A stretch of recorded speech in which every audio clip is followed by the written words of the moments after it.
오늘도 귀하고 복된 주일을 맞이하여서 이렇게 또 귀하고 아름다운 분들과 같이 예배를 드리게 되고 말씀을 나눌 수 있게 되어서 반갑습니다.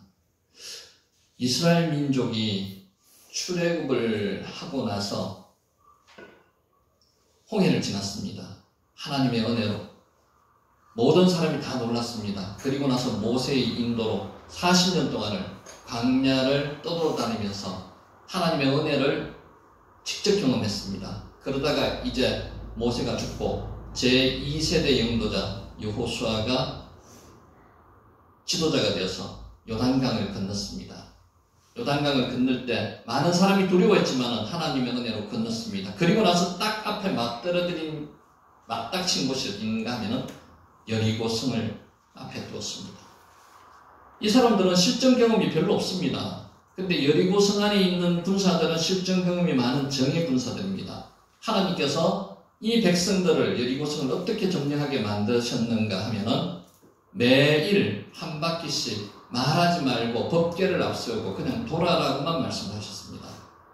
그리고 6일 동안 돌고 7일째는 7바퀴를 돌고 제사장들이 뿔나팔을 불면 함성을 지르라는 그런 전략으로 여리고성을 무너뜨리라고 얘기를 합니다.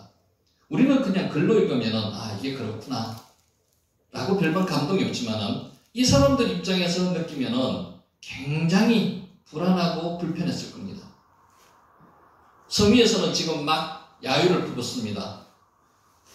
군대도 아니죠, 그죠? 그냥 민간인 복장을 하고 무기도 못 들고 그냥 막대기 들고 지금 맨 앞에는 군인들이 출발을 했고 그 다음에는 7제사장이 나팔을 불고 그 다음에 바로 법궤가 가고 법궤 뒤에 백성들이 따라갑니다. 오합지졸이죠, 오합지졸. 싸우러 나온 사람들이 아니고 그냥 동네 사람들이 나왔다고 생각하시면 될 겁니다. 복장이나 여러 가지로. 그런데 그 사람들을 그런 멸시를 받으면서 이스라엘 민족들이 행진을 할 때 무슨 생각을 했겠습니까? 말도 못하겠습니다. 하나님이 아무 소리도 못 내겠습니다. 한 바퀴 돌 때 한 바퀴 돌 때는 그래도 좀 괜찮겠지만 2바퀴 돌면 뭔가 조금 변화가 있을 것이다. 하나님께서 그런 변화를 안 만들어 주시겠습니다. 성이 조금 무너진다든지 2바퀴 돌아도 아무 변화가 없습니다. 3일을 돌고 4일을 돌고 6일까지 돌아도 아무 변화가 없습니다. 7일째는 좀 변화가 있어야 되는데 7일날 7바퀴를 도는 순간까지도 아무 변화가 없었어요. 이들의 마음을 한번 생각해 보셨어요?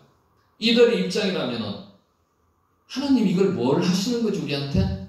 아무 변화가 없는 거예요 지금까지. 그런데 7바퀴를 딱 돌고 제사장들이 뿔나팔을 불면서 함성을 지를 때 이 여리고성이 무너졌거든요. 여리고성은 남북 불락의 성입니다. 성벽이 이중으로 되어 있습니다. 이중으로. 그렇기 때문에 성 안에서 지키기를 시작하면 맘먹고 지키기를 시작하면 아무도 그 성벽을 무너뜨릴 수가 없습니다. 하나님이 무너뜨려 주시는 거죠. 백성들이 성벽이 무너지고 이 사건으로 해가지고 뭘 느꼈겠습니까? 하나님은 가르쳐 주시고 싶은 말씀이 있었습니다. 백성들한테. 오직 나만 믿어라.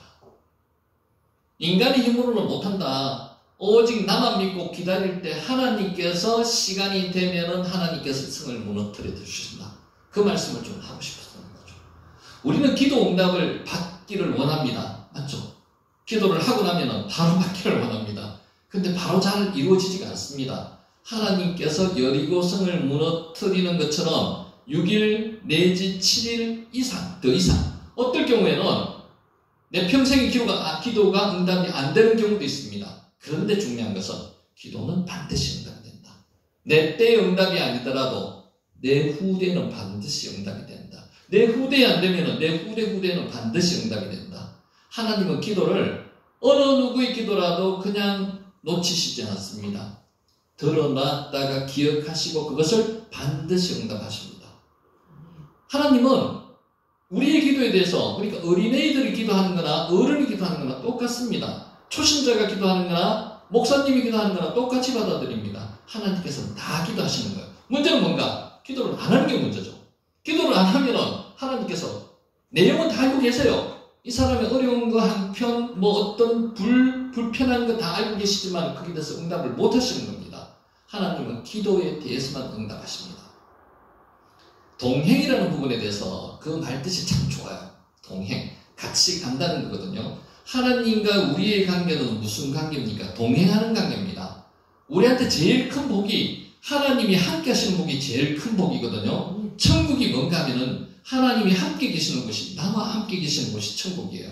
그럼 이 땅에서는 하나님이 동행하시는 게 제일 큰 복입니다. 그렇지 않습니까?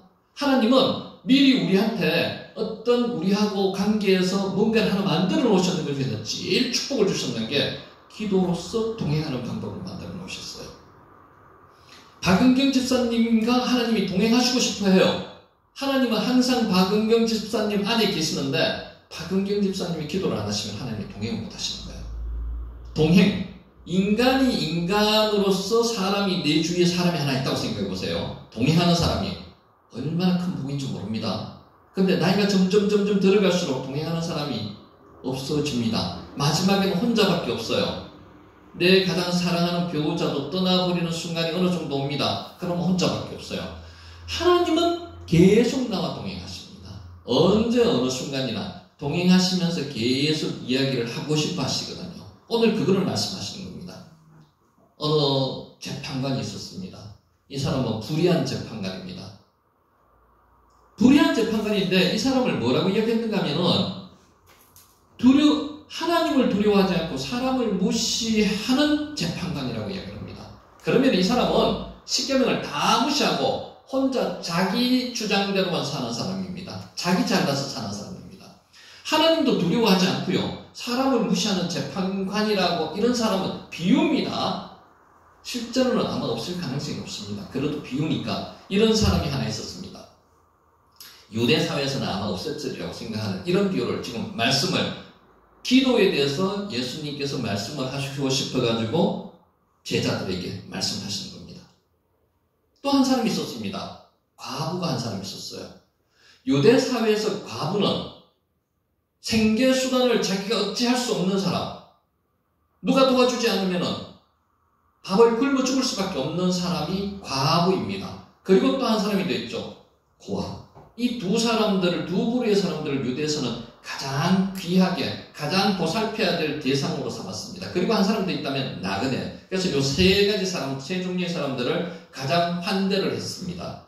그 중에 한 사람 과부가 나타났습니다. 과부가 재판장에 가가지고 매일 뭔가를 합니다. 원한을 풀어달라고 이야기를 해요. 근데 과부가 무슨 원한이 있었을까요? 우리가 지금 유추하지는 못하지만은 추측은 할 수 있습니다. 당장 확실한 건 모르지만은 유대 사회에서는 서기관들, 바리새인이 서기관들이라고 보시면 됩니다. 서기관들이 율법을 만드는 사람들이거든요. 법을 만드는 사람들입니다. 이 사람들이 과부의 재산을 자주 빼앗아갑니다. 왜 빼앗아가느냐? 과부는 지금 보호해주는 사람이 아무도 없어요. 명분을 어떻게 삼는가 하면은 내가 당신 재산을 관리해 줄게요 라고 하는 명분을 삼아가지고 법적으로 하자없이 빼앗아갑니다. 그게 지금 마가복음에 나타나거든요. 마가복음에 보면 이런 말씀이 있습니다. 마가복음 12장 40절에 보면은 그들은 과부의 계산을 삼키며 라고 말씀이 나옵니다. 어떻게 삼키는가 하면 아까 제가 그런 방법으로 삼키는 거예요. 내가 당신 재산을 관리해 줄 테니까 내 재산을, 당신 재산을 나한테 맡기세요. 그러면서 하나씩 빼앗아갑니다. 오늘 이 원한이 무슨 원한인가를 유추하건대 바리새인 서기관들이 이 과부의 재산을 빼앗아가는 것 때문에 과부가 재판관한테 소송을 걸었던 것입니다. 그런데 아까 제가 말씀드렸듯이 이 과부는, 여자는 유대 사회에서 공개적인 석상에서 나타나서는 안 될 존재입니다. 특히 과부는 더 그렇습니다. 그런데 이 과부가 재판장을 매일 찾아간다. 매일 찾아가서 괴롭게 한답니다. 상식적으로 이 당시에는 불가능한 일입니다.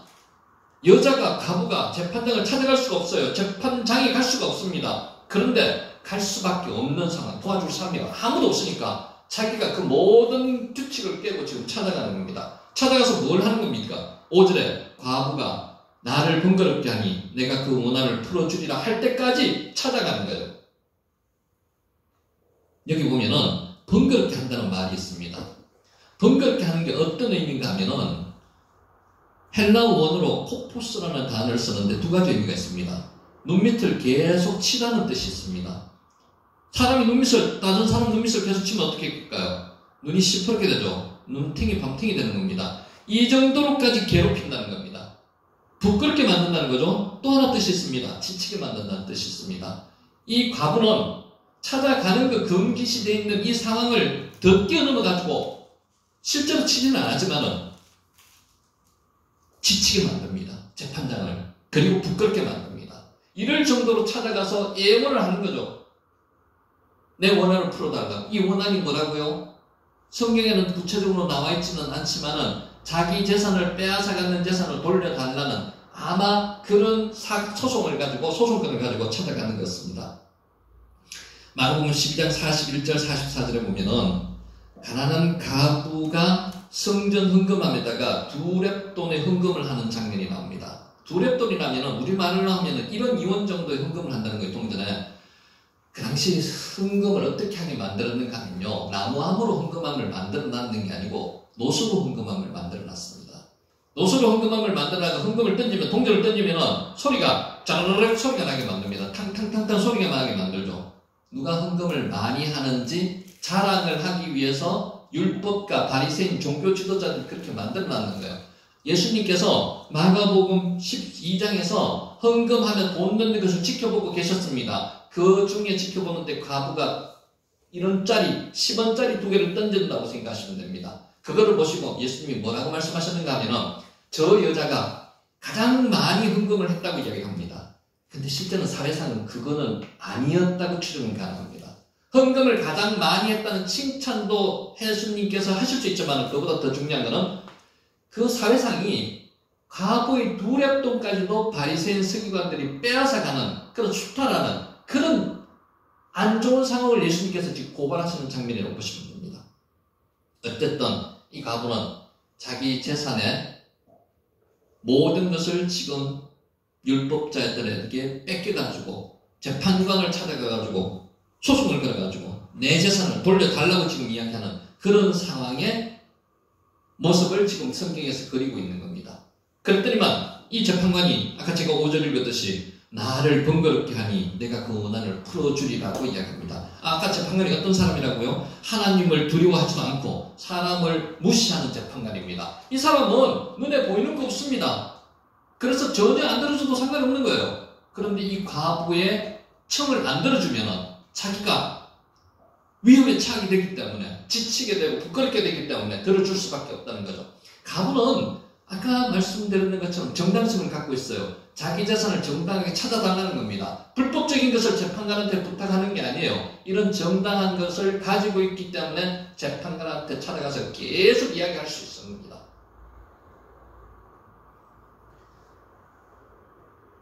이 과부는 재판관을 지치게 하는 사람입니다. 여러분 혹시 세상을 지치게 하는 사람들 한 이야기 들어본 적 있습니까? 세상을 지치게 하는 사람들? 믿음으로써 사도 바울이 그런 사람입니다. 사도 바울은 세상을 지치게 했습니다. 믿음으로. 사도 바울은 세상이 감당하지 못할 정도의 복음을 전한 자였습니다. 또 히브리서 11장 37절 38절에 보면은 돌로 치는 것과 톱으로 켜는 것과 시험과 칼로 죽임을 당하고 양과 염소의 가죽을 입고 유리하며 궁핍과 환난과 확대를 받았으니 이런 사람들은 세상이 감당하지 못하니까 세상을 감당하지 못하는 사람들이 있습니다.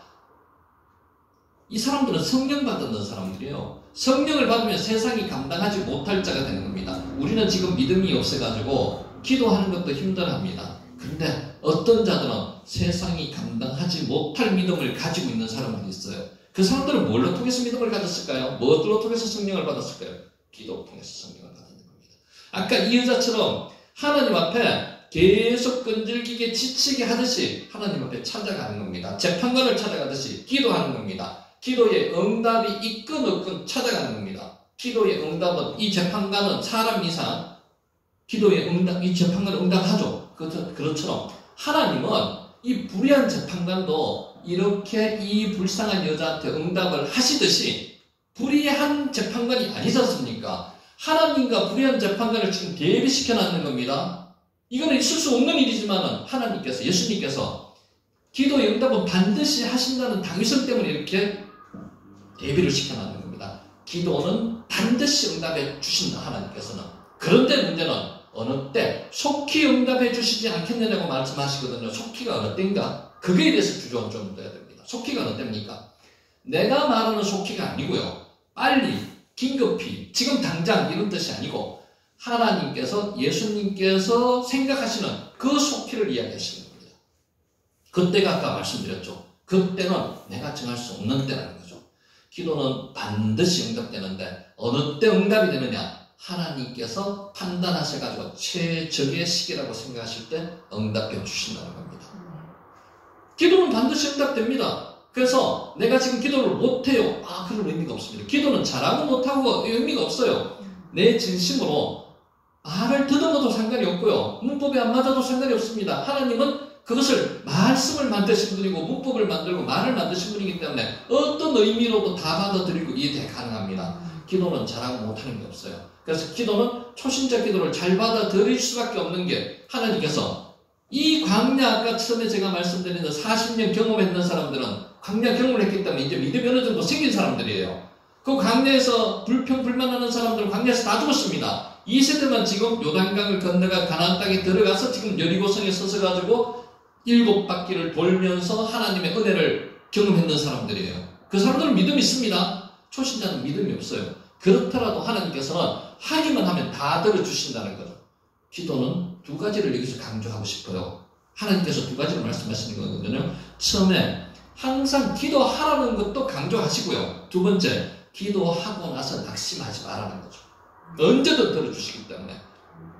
그래서 이 본문을 가지고 기도하는 것보다 낙심하지 말아야 될 것을 방점을 찍어야 된다는 분도 있는데 저는 두 가지 다가 동시라고 봅니다. 두 가지 다의 방점을 찍어야 된다고 봅니다. 그리고 또 어떤 분은 기도에 대해서 말씀을 하십니다. 기도는 하나님께서 딱 정해진, 우리로 말하면 율법 안에 있는 거, 딱 정해져 있는 거, 명분이 맞는 것만 기도해야 된다고 말씀하시는 분들인데 저는 그렇게 생각하지 않습니다. 어떤 상황이라도 상관없습니다. 다 기도하세요. 그러면 기도하다 보면은 어떤 문제가 생기는가 하나님께서 정리를 해주십니다. 성령님께서 요런 기도에 대해서 내가 만약에 잘못 기도하고 있다면 잘못 기도하는 마음을 바꿔주시는 거죠. 바로 기도하기도 만들어주십니다. 그게 성령의 역사시거든요. 그래서 기도는 하기만 하면 하나님께서 모든 역사를 그 안에서 다 이루어 주신다는 거죠. 우리 아브라함 믿음의 조상부터 시작해가지고 4명의 조상이 창세기에 나옵니다. 아브라함이 75세 때 하나님의 부르심을 받았습니다. 부르심을 받고 가나안 땅으로 들어갔습니다. 그때부터 자식을 주겠다고 이야기했는데 언제 자식을 받았는가 하면 이삭을 받았는가 하면요 100세 때 받았습니다. 25년 동안 기다렸습니다. 그 25년 동안에 그냥 기다리지 않았습니다. 자기 방법대로 자식을 자기 스스로 만들어가지고 이스마엘을 낳았습니다. 하나님 말씀을 순종하지 않았는 거죠. 그래도 하나님은 신실하셔가지고 그 약속을 끝까지 지키시는 거예요. 25년 만에 이루어주셨어요. 아브라함이 언제 믿음의 조상이 되었습니까? 25년 만에 하나님께서 자식을 주시는 그 모습을 보고 25년 기다려서 자식을 받은 그 자식을 바치라 그럴 때 아브라함은 바쳤습니다. 사람은 못 바칩니다. 하나님을 믿었습니다. 신실하신 하나님. 이 자식을 바치면 새로운 자식을 주시든지 아니면 이 자식을 부활시켜 주시든지 분명히 전지전능한 하나님께서는 하신다는 확신이 들기 때문에 자식을 바칠 수 있었는 거예요. 이삭은 어떻습니까? 우리 성경상 보면 이삭이 제일 온유한 사람처럼 보입니다. 근데 이삭은 기도하는 사람이었어요. 묵상하는 사람이었어요. 성경 보면 이삭은 무릉도기를 상당히 많이 팝니다. 샘을 파고 다른 사람한테 쫓겨가서 다른 데 가서 파고 파면 파는 대로 또 물이 나와요. 근데 우리가 물 파는 게 그렇게 쉬운 게 아니거든요. 파면은 확률상 한 100분의 1도 안 될 수도 있습니다. 잘못 파면은. 근데 그 사람들도 어느 정도 지식을 가지고 파지만은 팔 때마다 물이 나오는 거는 이거는 사람이 하는 일이 아니에요. 하나님이 도와주시지 않으면 이런 역사가 일어나지 않습니다. 파고 다른 데로 또 뺏김을 당하고 다른 데로 가고 하더라도 결국은 아비멜렉이라는 그 왕이 찾아와가지고 쫓겨났는 그랄 지역의 왕이 찾아와가지고 이삭에게 뭐라고 고백했는가 하면은 하나님이 당신과 함께 계시다는 것을 내가 알겠다고 이야기합니다. 이게 무슨 말씀입니까? 이삭은 기도하는 사람이었습니다. 기도하는 중에서 다른 사람이 와서 해코지를 하더라도 자기가 그냥 기도하면서 또 다른 데로 옮깁니다. 하나님이 축복해 주시는 거죠. 싸운다고 해가지고 하나님이 축복해 주시는 게 아니에요. 하나님의 뜻대로 이삭은 살았던 사람입니다. 그리고 그 아들 야곱은 어떻습니까? 야곱은 우리 인간의 모습이랑 너무나 비슷한 사람입니다. 형의 장자권을 빼앗고요. 삼촌의 양도 빼앗고 인간적으로 정말 간사한 사람이고 우리 지금 현대 모습은 이런 모습이랑 비슷한 모습이라 보면 됩니다. 근데 그 야곱이 야복강가에서 사람이 변해버렸습니다. 하나님과 싸우면서 씨름하면서 사람이 변했습니다. 야곱이 뭐가 됐습니까? 이스라엘 12민족의 지파의 조상이 되었습니다. 이스라엘의 조상이 되었어요. 그 정도로 하나님께서 축복하셨다는 거죠. 그 아들 요셉은. 요셉이 17세에 노예로 팔려갔습니다. 노예로 팔려가가지고 맨 처음에 갔는 데가 보디발의 집에 갔습니다. 보디발의 집에 아무리 몰라도 제 생각으로는 수천 명의 남아 노예가 있었을 겁니다. 그 수천 명의 노예 중에서 17세, 18세, 20세 채 같은 이 요셉이 뽑혔습니다. 물론 가정 총무로 뽑혔어요. 노예 중에서 대장으로 뽑혔다는 거죠. 누가 함께 하셨다고요? 하나님께서 함께 하셨기 때문에 그렇습니다. 하나님께서 함께 하셨는데 우리 보통 사람은 그럴 겁니다. 하나님께서 함께 하시면 알아요. 내가 하나님께서 함께 하십니다. 근데 내 모습이 지금 별로 좋지 않습니다. 잘 살지도 못하고 남들보다 호화롭지도 못합니다. 그러면 저는 뭐라고 기도합니까? 보통 인간은. 하나님, 저 동행 안 해도 괜찮습니다. 뭔가 좀 주세요. 눈에 보이게 뭔가 좀 주세요. 이렇게 기도할 가능성이 높습니다. 그렇지 않습니까? 근데 요셉은 안 그랬어요. 하나님이 함께 하심을 기뻐하면서 참고 기다리고 계속 살았습니다. 뭐가 됐습니까? 그러면 뭔가 바로 돼야 되잖아요. 근데 이번에는 감옥까지 가게 됩니다. 보디발의 아내의 유혹을 뿌리쳤다고 감옥에 갇혀가지고 그 생활을 합니다. 그런 생활을 몇 년 했는가 하면 13년을 했어요. 13년을. 30세에 하나님께서 뭘 만들어 주셨습니까? 요셉이 생각도 못한 애굽의 총리를 만들어 주셨는 거죠.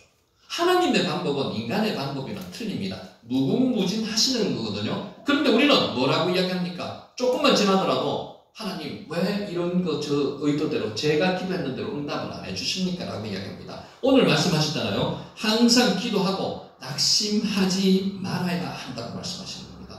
기도하고 낙심하지 말고 기도하고 하나님이 나와 동행하시는 걸 알면 그걸로 족하고 하나님과 동행하는 걸 기뻐하면서 지내면 하나님의 때에 분명히 이루어 주신다고 말씀하시는 겁니다.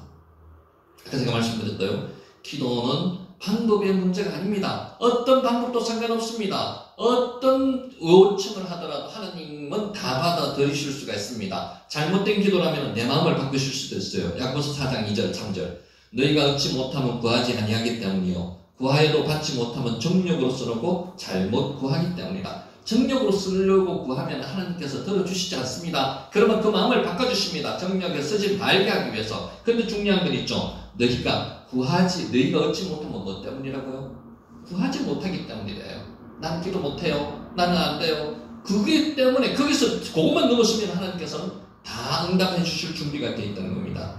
마지막으로 두려워하지 말고 기도하라고 말씀하십니다.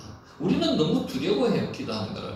기도는 두려운 게 절대로 아닙니다. 어떤 사람은 그래요. 하나님이 너와 함께 동행하시면 네가 얼마나 힘든 줄 아느냐고 이야기를 합니다. 힘든 면도 있겠죠. 하나님이 그냥 동행하시면서 그냥 좋은 것만 하시겠습니까? 이걸 한번 생각해 보세요. 하나님과 동행했는 자입니다. 하나님과 동행하니까 아들 10명을 한순간에 다 죽여버립니다. 자기 있는 재산을 다 빼앗아가 버립니다. 마누라는 원망하면서 저주하면서 갑니다. 이게 욥의 일생입니다. 일생이었습니다. 이 사람이 어떤 사람이었다고요? 하나님과 동행하는 사람이었습니다. 마귀한테 이야기를 합니다. 사탄에게 동방에 이와 같은 의인이 있는지 한번 시험을 해보라고 이야기를 합니다. 동방의 의인이 시험을 당했습니다. 만약에 이 시험을 욥이 정말 하나님을 원망하고 하나님을 한탄했다면 욥이 아닐 겁니다. 이 성경이 이렇게 기록되지는 못했을 겁니다. 근데 욥은 그런 사람이 아니었어요. 하나님과 동행했습니다. 잠깐 하나님을 원망한 적도 있었지만 결국은 하나님과 동행한 것을 내서 기뻐하면서 하나님께 돌아왔는 사람입니다. 어떤 사람을 만들어줬습니까? 하나님이 옛날에 있는 재산보다 배의 재대가를 만들어줬습니다. 꼭 재산이 많아야지 하나님과 동행하는 정도입니까? 아닙니다. 하나님이 나와 함께 있다는 것을 내가 믿는다면 그 사람은 모든 얻는 것보다 가장 많이 얻는 사람입니다. 믿음이 나름대로 성장을 하면요, 뭔가를 하나님이 내한테 물질적으로나 경제적으로나 명예적으로나 뭘 해주셔야만이 하나님이 나와 동행하는 게 아니에요. 하나님이 나와 같이 함께 하시는 그게 하나님이 축복해 주시는 겁니다. 요셉이 축복이 뭡니까? 여호와의 영이 요셉과 함께 하시니라. 성경에 그런 구절이 두세 구절 나옵니다. 여호와의 영이 나와 함께 하신다. 그게 하나님께서 축복하시는 거예요. 아까 말씀드렸듯이 천국은 어떤 것이라고요? 천국은 성벽이 검으로 되어 있고 길이 검으로 되어 있고 생명나무가 있고, 그게 중요한 게 아니고요.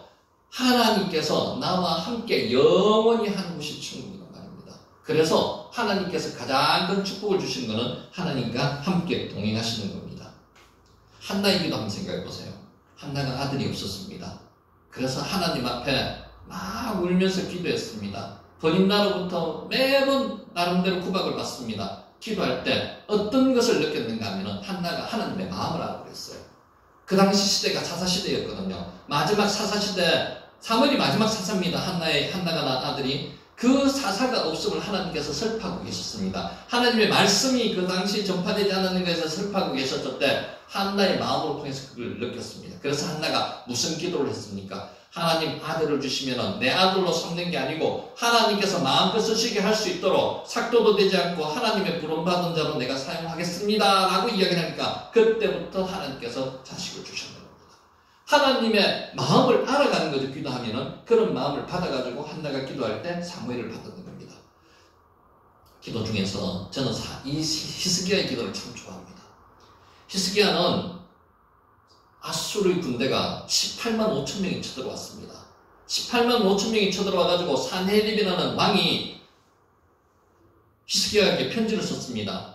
너 히스기야 까불지 말고 빨리 나와서 나한테 항복해. 이런 편지를 썼더니만 히스기야가 그 편지를 가지고 어디 올라갔습니까? 하나님의 성전에다가 편지를 펴놓고 나서 기도했습니다. 하나님, 우리가 이래 멸시를 받고 모독을 받는 것은 그래도 괜찮습니다만 하나님께서 이렇게 모독을 받는 것에 대해서 저희가 도저히 참지를 못하겠습니다. 하나님, 뭔가 방법을 좀 취해 주십시오. 18만 5천 명을요, 한순간에 그냥 하나님께서 깡그리 하나님의 사자가 전쟁 안 했어요. 하나님의 사자가 나타나셔서 다 없애버렸습니다. 히스기야가 병들어 죽게 되었습니다. 대선지자 이사야가 찾아와가지고 당신 병들어 죽으니까 저 준비하세요 라고 이야기를 하면 그건 하나님께서 다 정하셨다는 겁니다. 하나님의 선지자 이사야로 통해가지고 히스기야에게 말을 했으니까. 근데 히스기야는 하나님의 명령이 불복했는 게 아니에요. 병면을 당해가지고 눈물로 쏟게 됐습니다. 그때 히스기야한테 15년의 생명 연장을 주셨어요.